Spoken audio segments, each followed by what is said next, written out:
Hello student, कैसे आप लोग? आई होप अच्छे होंगे। तो चलिए आज के क्लास में जो है बेसिकली हम लोग पावर ऑफ ए लेंस के बारे में देखने वाले हैं। तो वीडियो के अंत तक जरूर बने रहिएगा। डेफिनेटली आज का वीडियो देखने के बाद पावर ऑफ ए लेंस क्या होता है, डेट मीन्स पावर बेसिकली क्या होता है, किसी भी लेंस का पावर क्या होता है, तो इसका कॉन्सेप्ट जो है वो बिल्कुल क्लियर हो जाएगा। और ये जो टॉपिक है ये बहुत ही ज़्यादा इंपॉर्टेंट है, क्योंकि अक्सर आपके बोर्ड एग्जाम में और काफ़ी सारे कॉम्पिटिटिव एग्जाम में भी यहाँ से अक्सर क्वेश्चन पूछा जाता है। तो चलिए हम लोग देखते हैं पावर ऑफ ए लेंस क्या होता है। देखिए, जैसा कि आप लोग जानते हो कि जब भी पावर का वर्ड आता है ना, तो 100% आप लोग यही देखा होगा अक्सर हर जगह कि it is the reciprocal of its focal length. यानी कि कोई भी लेंस है तो उसका जो फोकल लेंथ है उसका जो रेसिप्रोकल होता है वही हमें क्या देता है, पावर ऑफ ए लेंस देता है।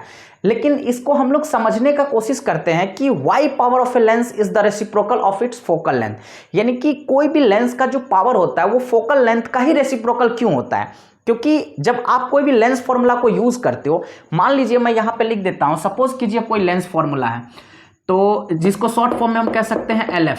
तो लेंस फॉर्मूला क्या होता है, 1/v minus 1/u is equal to 1/f। आप यहाँ पे देख सकते हैं v क्या होता है, इमेज डिस्टेंस, u क्या होता है, ऑब्जेक्ट डिस्टेंस, और f क्या होता है, फोकल लेंथ। Very simple.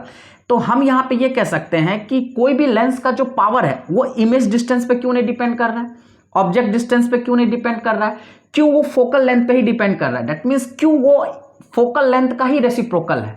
तो very simple, power of a lens क्या होता है, it is the reciprocal of its focal length, जिसको हम लोग लिख सकते हैं P is equal to 1/f। और यहाँ पे ध्यान रखने वाली बात है कि जो फोकल लेंथ होता है वो हमेशा किस में होना चाहिए, मीटर में होना चाहिए। तो let us we can see. देखिए इसको हम कैसे समझेंगे प्रैक्टिकली। मान लीजिए ये हमने क्या ले लिया, एक कॉन्वेक्स लेंस ले लिया। वेरी सिंपल, ये हमारे पास क्या है, एक कॉन्वेक्स लेंस है। अब यहाँ पे जो देखिए सेंटर पे जो ये जो सेंट्रल, इसको हम लोग कह देते हैं सेंट्रल एक्सिस। क्या कह देते हैं हम लोग, सेंट्रल एक्सिस। वेरी सिंपल, इसको हम लोग क्या कह देते हैं, सेंट्रल एक्सिस। अब ऑटोमेटिकली ये जो लाइन हमने बिल्कुल यहाँ से एकदम बीचों बीच, यानी कि इस लेंस के बीचों बीच जो लाइन को ड्रॉ किए हैं, ये बेसिकली कौन सा एक्सिस कहलाता है, PA, जिसको हम लोग कह सकते हैं प्रिंसिपल एक्सिस। ये सब ऑलरेडी आप जानते हो। यानी कि ये लेंस है और लेंस को जो एक तरह से बाइसेक्ट कर रहा है कहते हैं, यानी कि ये लेंस को क्या करता है, बाइसेक्ट करने का काम करता है। Very simple. तो ये आप यहाँ पे देख सकते हैं, ये हमारे पास कौन सा लेंस है, कॉन्वेक्स लेंस है। Very simple. और ये हमारे पास क्या है, सेंट्रल एक्सिस। अब यहाँ से देखिए कोई भी रे, ये हमारे पास क्या है, इंसिडेंट रे, जिसको हम लोग शॉर्ट फॉर्म में क्या कह सकते हैं, IR। तो कोई भी इंसिडेंट रे अगर इस प्रिंसिपल एक्सिस के बिल्कुल पैरेलल जाएगा तो 100% आप जानते हैं रूल के अकॉर्डिंग क्या होता है, रूल ऑफ रिफ्रैक्शन के अकॉर्डिंग क्या होता है कि अगर कोई भी इंसिडेंट रे प्रिंसिपल एक्सिस के पैरेलल जाएगा तो वो क्या करेगा, फोकस से पास करेगा। ऑब्वियसली बात है। तो ये रे यहां से क्या करेगा, फोकस से पास करेगा। दैट मीन्स इसी पॉइंट को हम लोग क्या कह देते हैं, प्रिंसिपल फोकस कह देते हैं। Very simple. यानी कि कोई भी इंसिडेंट रे अगर प्रिंसिपल एक्सिस के पैरेलल आएगा तो रिफ्रैक्ट होने के बाद कहां से पास करेगा, फोकस से। यानी कि ये जो रे है ये रिफ्रैक्टेड रे है। हम यहां पे शॉर्ट फॉर्म में लिख देते हैं RR। तो RR का मतलब हो गया रिफ्रैक्टेड रे।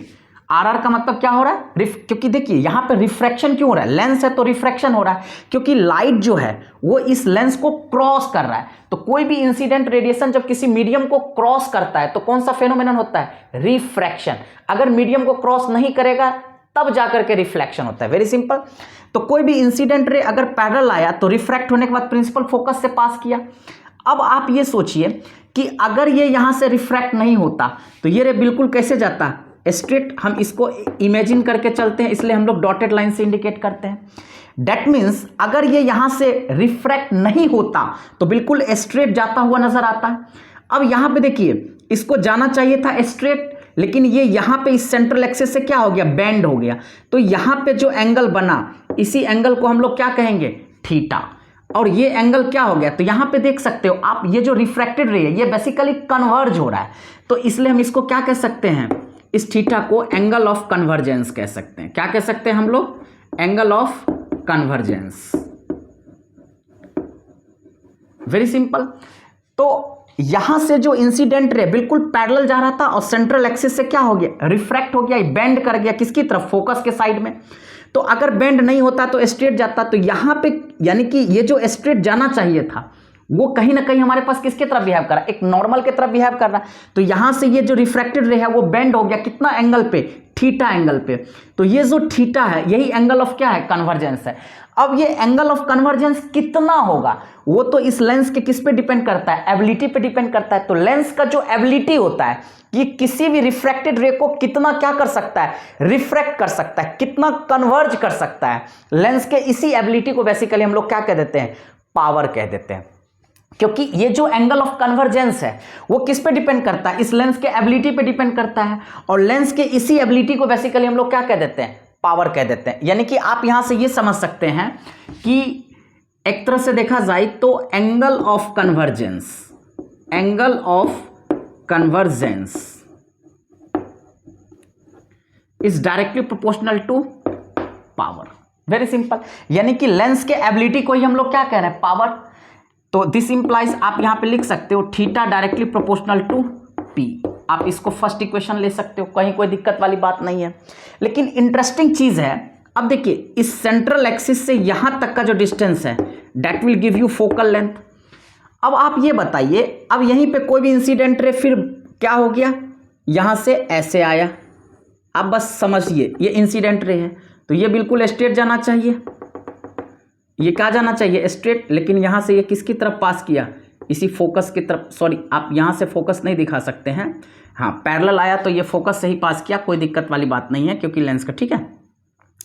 तो ये कहां से पास करेगा, फोकस से पास करेगा। किससे पास करेगा, फोकस से पास करेगा। आप ये सोचो कि अगर हमारा जैसे जैसे एंगल ऑफ कन्वर्जेंस बढ़ेगा तो वैसे फोकल लेंथ क्या होता चला जाएगा, रिड्यूस होता हुआ चला जाएगा। समझ सकते हैं, अगर मान के चलिए थीटा आपको यहां पे आ जा रहा है, सपोज कीजिए डॉटेड में यहां से दिखा देता हूं, अगर ये एंगल ऑफ कन्वर्जेंस जैसे जैसे बढ़ेगा तो ये फोकल लेंथ ऑटोमेटिकली क्या होता चला जाएगा, रिड्यूस होता चला जाएगा। तो एक तरह से एंगल ऑफ कन्वर्जेंस जो है वो इस लेंस के एबिलिटी पे डिपेंड कर रहा है, और इसी लेंस के एबिलिटी को बेसिकली हम लोग क्या कह रहे हैं, पावर।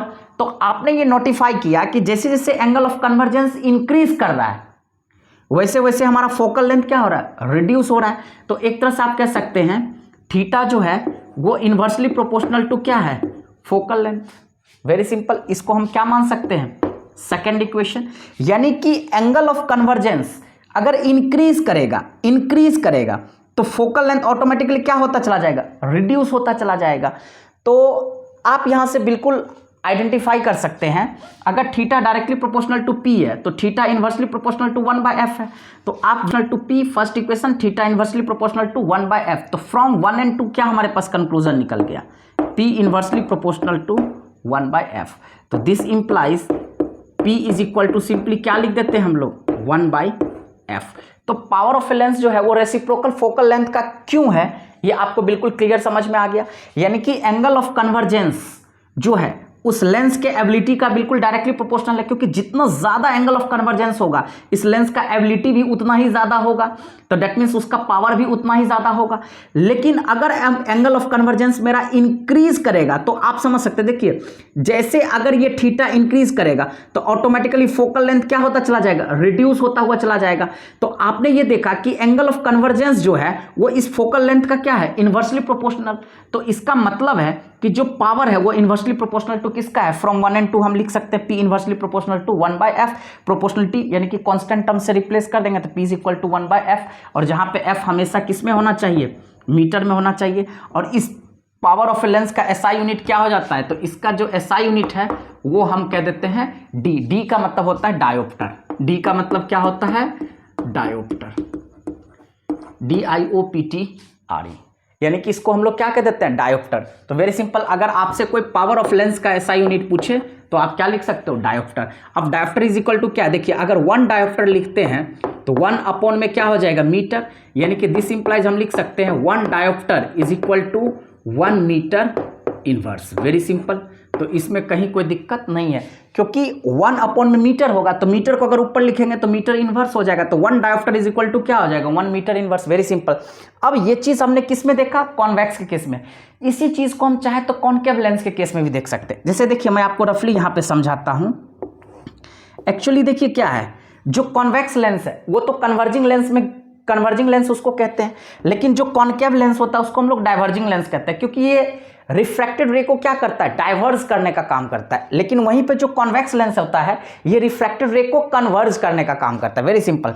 अब यहाँ से देखिए, यहाँ पे भी वही चीज़ है, सेंट्रल एक्सिस है, ये हमने प्रिंसिपल एक्सिस ले लिया, ये हमारे पास पीए हो गया, ये सेंट्रल एक्सिस हो गया। कोई भी इंसिडेंट रे आया, अब ये यहाँ से क्या करेगा, इसको डाइवर्ज कर देगा, यानी कि ये हमारे पास क्या हो गया, रिफ्रैक्टेड रे आर हो गया, ये हमारे पास क्या है, इंसिडेंट रे। Very simple. अब देखिए, इसको जाना चाहिए था स्ट्रेट, लेकिन ये यहाँ से क्या हो गया, डाइवर्ज हो गया। तो यहाँ पे जो थीटा बना, इसी थीटा को हम लोग क्या कह सकते हैं, angle of divergence. Angle of क्या कह सकते हैं, डाइवर्जेंस। Very simple. यानी कि यहाँ पे जो एंगल, अब देखिए, अब यहाँ से अगर मैं इस चीज़ को खींचूंगा तो ये हमें क्या देगा, फोकल लेंथ। यहाँ से यहाँ के डिस्टेंस को आप क्या कह सकते हो, फोकल लेंथ।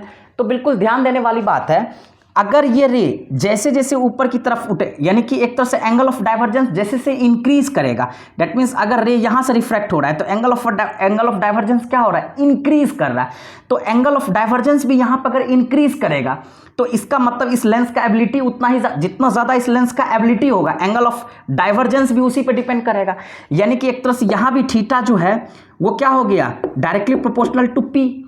लेकिन अब जैसे जैसे एंगल ऑफ डाइवर्जेंस मेरा इंक्रीज कर रहा है, फोकल लेंथ वैसे वैसे क्या होता चला जाएगा, छोटा। अगर थीटा इधर इंक्रीज करेगा तो फोकल लेंथ क्या हो जाएगा, छोटा होता चला जाएगा। तो यहाँ पे भी हमने ये देखा कि थीटा जो है वो इन्वर्सली प्रोपोर्शनल टू क्या है, 1/f। तो अगर मैं यहाँ पे भी इसको फर्स्ट मानूँ, इसको सेकंड मानूँ, तो इजिली हम लिख सकते हैं फ्रॉम 1 and 2 जो p है वो इन्वर्सली प्रोपोर्शनल टू क्या आ रहा है, 1/f।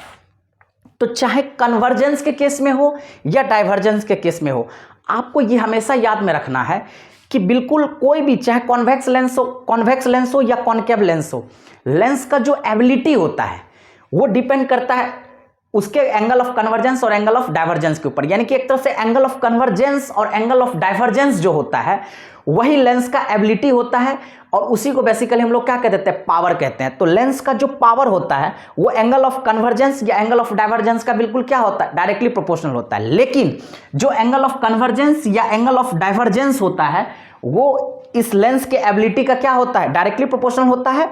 लेकिन ये एंगल ऑफ डाइवर्जेंस या एंगल ऑफ कन्वर्जेंस, इसके फोकल लेंथ का क्या हो रहा है, इनवर्सली प्रोपोर्शनल हो रहा है। अगर एंगल ऑफ कन्वर्जेंस या एंगल ऑफ डाइवर्जेंस मेरा इंक्रीज करेगा तो दोनों केस में फोकल लेंथ क्या होगा, कम होगा। दैट मीन्स लेंस का एबिलिटी भी, और लेंस का एबिलिटी जितना ज्यादा होगा तो ऑटोमेटिकली एंगल ऑफ डाइवर्जेंस भी उतना ही ज्यादा होगा, या कन्वर्जेंस भी ज्यादा होगा, तो फोकल लेंथ उतना ही क्या होगा, कम होगा। तो एक तरह से लेंस के एबिलिटी को हम लोग क्या कह रहे हैं, पावर कह रहे हैं। तो पावर अगर लेंस का ज्यादा है तो ऑब्वियसली फोकल लेंथ क्या है, उसका कम है, क्योंकि एंगल ऑफ कन्वर्जेंस और एंगल ऑफ डाइवर्जेंस क्या है, ज्यादा है। यानी कि एक तरह से एंगल ऑफ कन्वर्जेंस और एंगल ऑफ डाइवर्जेंस जो है इसी को बेसिकली लेंस का एबिलिटी कहते हैं, और यही लेंस का क्या होता है, पावर। लेकिन जो एंगल ऑफ कन्वर्जेंस या डाइवर्जेंस है वो फोकल लेंथ का क्या है, इनवर्सली प्रोपोर्शनल, क्योंकि ये थीटा अगर इंक्रीज करता है तो फोकल लेंथ क्या होता है, रिड्यूस होता है। तो इसलिए पावर ऑफ ए लेंस जो होता है इसको हम लोग क्या कहते हैं, reciprocal of its focal length. तो आपको मेरे ख्याल से क्लियरली समझ में आ गया होगा कि लेंस का जो पावर होता है वो फोकल लेंथ का रेसिप्रोकल क्यों होता है। Very simple. तो P is equal to 1/f, और फोकल लेंथ हमेशा याद रखिएगा, यहां पे फोकल लेंथ जो वो हमेशा किस में होना चाहिए, मीटर में होना चाहिए। और पावर ऑफ ए लेंस का SI यूनिट क्या होता है, डायोप्टर। अब देखिए एक चीज, इंटरेस्टिंग चीज समझने वाला है कि पावर कभी कभी किसी लेंस का पॉजिटिव में आएगा, कभी कभी किसी लेंस का नेगेटिव में आएगा। तो वेरी सिंपल, वो डिपेंड करता है उसके फोकल लेंथ के ऊपर। अगर मान के चलिए कि मेरे पास P पॉजिटिव आ गया, अब देखिए यहां से इस कॉन्वेक्स लेंस के केस में देखा जाए तो ये फोकल लेंथ किस में आ रहा है, पॉजिटिव आ रहा है। वेरी सिंपल, आपको यहां पे दिख रहा है। तो इसका मतलब है कि इस कॉन्वेक्स लेंस का जो पावर होगा वो हमेशा किस में आएगा, पॉजिटिव में। क्यों पॉजिटिव में आएगा, क्योंकि इसका जो फोकल लेंथ है वो पॉजिटिव है।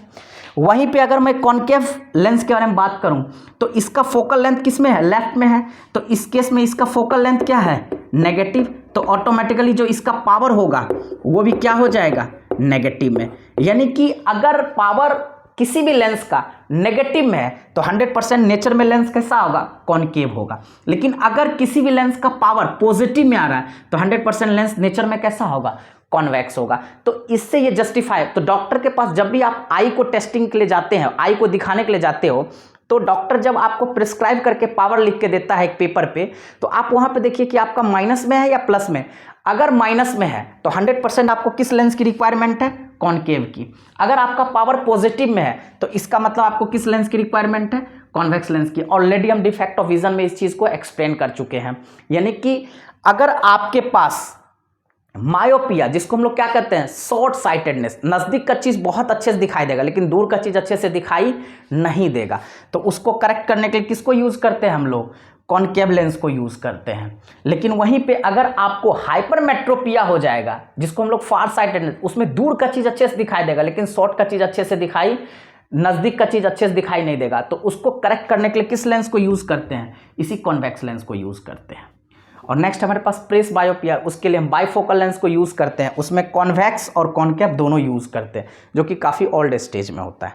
तो मेरे ख्याल से ये आपको समझने में कोई ज़्यादा दिक्कत नहीं होगा। इस पे हम आपको एक छोटा सा न्यूमेरिकल करके आपको, तो चलिए हम लोग एक इंटरेस्टिंग क्वेश्चन को देखते हैं। क्वेश्चन क्या कह रहा है, an old lady can not see clearly up to a distance of 0.75 metre from her eyes. यानी कि एक ओल्ड लेडी है, बूढ़ी है, वो 0.75 मीटर तक का जो डिस्टेंस है वो अपने आई से नहीं देख पाती है। तो एक तरह से वो उसके लिए क्या है, फार पॉइंट है। अब वो an optician correct her vision, अब वो किसी डॉक्टर के पास जा रही है, किसी ऑप्टिशियन के पास जा रही है, तो वो ऑप्टिशियन उसके विजन को करेक्ट करने का काम कर रहा है। तो यहाँ पे क्वेश्चन पूछा है कि guess the power of lens prescribe to her, यानी कि आपको ये गैस करना है कि जो ऑप्टिशियन है वो कितना पावर लेंस को क्या कर रहा है, कितने लेंस के पावर को क्या कर रहा है, प्रेस्क्राइब कर रहा है। दैट मीन्स डॉक्टर कितने पावर का लेंस उसको क्या कर रहा है, लिख रहा है, रिकमेंड कर रहा है। तो वेरी सिंपल, एक तरह से कहीं ना कहीं हमको क्या निकालना है, पावर ऑफ लेंस निकालना। तो वेरी सिंपल, देखिए क्वेश्चन में क्या होता है, एक आपने पढ़ा होगा, देखिए हम लोग कैपिटल डी यूज करते हैं। कैपिटल डी को क्या कहते हैं, list distance of distinct vision, list distance of distinct vision. ये ऑटोमेटिकली किसी भी नॉर्मल आई के लिए कितना डिस्टेंस होता है, 25 सेंटीमीटर। वेरी सिंपल, यानी कि किसी भी नॉर्मल आई के लिए जो list distance of distinct vision होता है, यानी कि मिनिमम कोई भी ऑब्जेक्ट अगर आपके आई से 25 सेंटीमीटर के डिस्टेंस पे है, देन ओनली आप उस ऑब्जेक्ट का क्लैरिटी के साथ इमेज देख पाओगे, अदरवाइज वो आपको धुंधला दिखाई देगा, मतलब अच्छे से दिखाई नहीं देगा। वेरी सिंपल, तो एक तरह से 0.75 मीटर फ्रॉम हर आईज, यानी कि क्वेश्चन है an old lady can not see clearly up to a distance, यानी कि 0.75 मीटर डिस्टेंस तक के ऑब्जेक्ट को वो क्या कर सकता है, आई से क्लैरिटी के साथ नहीं देख पाएगा। तो एक तरह से इसका फार पॉइंट है। तो far point is called as image distance. Very simple, क्योंकि ऑब्जेक्ट डिस्टेंस तो हमारे पास कितना होना चाहिए, 25 सेंटीमीटर। तो साइन कन्वेंशन के अकॉर्डिंग लिखेंगे u इज इक्वल टू हमारे पास कितना हो जाएगा, -25 सेंटीमीटर। तो v हमारे पास कितना हो जाएगा, -0.75 मीटर। अब देखिए वेरी सिंपल, अगर ये हमारे पास मीटर में दे रखा है तो ये हमारे पास किस में दे रखा है, सेंटीमीटर में। तो हम क्या कर सकते हैं, इसको मीटर में कन्वर्ट कर लेते हैं, क्योंकि पावर अगर निकालेंगे तो फोकल लेंथ किस में होना चाहिए, मीटर में होना चाहिए। तो वेरी सिंपल, मैं इसको क्या लिख सकता हूं यहाँ पे, -25 divided by 100 metre. Very simple, तो आप इसको क्या कर सकते हो, फोर्जा, डेट मीन्स माइनस क्या हो जाएगा, 1/4, तो 0.25 मीटर, यानी कि u भी हमारे पास कितना निकल के आ गया, -0.25 मीटर। और v आपको पता है, तो आपको पावर निकालना है। तो पावर निकालने के लिए क्या चाहिए आपको, फोकल लेंथ चाहिए, क्योंकि आप जानते हो p is equal to 1/f, और f जहाँ पे किस में होना चाहिए, मीटर में होना चाहिए। तो आपको f निकालने के लिए क्या यूज़ करना पड़ेगा, बाय लेंस फॉर्मूला। क्या यूज़ करना पड़ेगा, by lens formula, by LF। तो लेंस फॉर्मूला क्या कहता है, 1/v minus 1/u is equal to 1/f। Very simple, तो आप यहाँ से देखिए, अब 1/v, तो 1 में क्या यूज़ करोगे, v आपके पास कितना है, -0.75, तो आप लिख सकते हो -0.75। अब यहाँ पे ये माइनस है, तो 1 में क्या लिख सकते हो, -0.25 इज इक्वल टू 1/f। तो वेरी सिंपल, आप यहीं से देख सकते हैं, -1 में 0.75, तो ये क्या हो जाएगा, माइनस और माइनस प्लस हो जाएगा, तो 1 में क्या हो जाएगा, 0.25। अब लॉजिकली अगर देखा जाए तो इस डेसिमल को हटाएंगे तो यहाँ पे 100, इस डेसिमल को हटाएंगे तो यहाँ पे 100 इज इक्वल टू 1/f। अब इसको थोड़ी देर के लिए आप सॉल्व करो, तो बहुत ही सिंपल, देखिए 1/f इज इक्वल टू आप क्या लिख सकते हो यहाँ पे, अगर मैं देखा जाए तो 25 और 75 कैल्शियम हमारे पास कितना आ जाएगा, 75 आ जाएगा। Very simple. तो अगर 75 मेरे पास एलसीएम आ रहा है तो ये सीधे क्या हो जाएगा हमारे पास, -100 प्लस 25 3 ज़ा, तो ये हमारे पास क्या हो जाएगा 300।